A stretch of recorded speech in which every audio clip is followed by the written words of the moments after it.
Iris are some of our earliest blooming and easiest to care for perennials. So we're going to talk a little bit today about what we do with our iris and how to care for them, and a couple different ones you want to consider.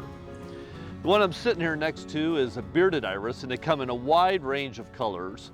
Again, they bloom nice and early, so here at the end of May, 1st of June, they're doing their bloom thing. And the thing that characterizes bearded iris is they have kind of a fuzzy tongue or beard on each of these petals.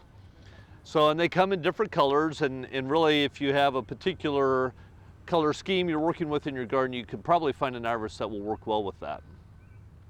Some of the things we want to think about with our iris is early in the spring, we want to look at our fans or these leaves and look for iris borer damage and remove any of those leaves that have had some damage.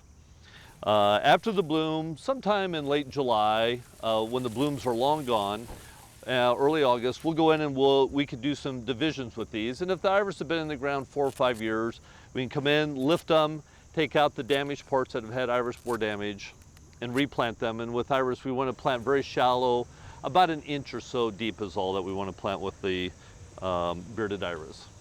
Water them well, and then they'll be off to a good start for the next year. We want to make sure we put them in a place that's well drained, that we don't have any standing water, and so we don't have to worry about any of the rhizomes rotting as we go through the winter and early into the spring. Some of the other irises you might want to consider, Siberian iris is an important iris. It's easy to grow. It's very tolerable of our gardens. So if you have a garden with mixed perennials, it'll fit well in there because it'll tolerate different moisture levels. And doesn't require divisions nearly as much. Yellow flag is another iris that if you have a water garden, you may want to consider that.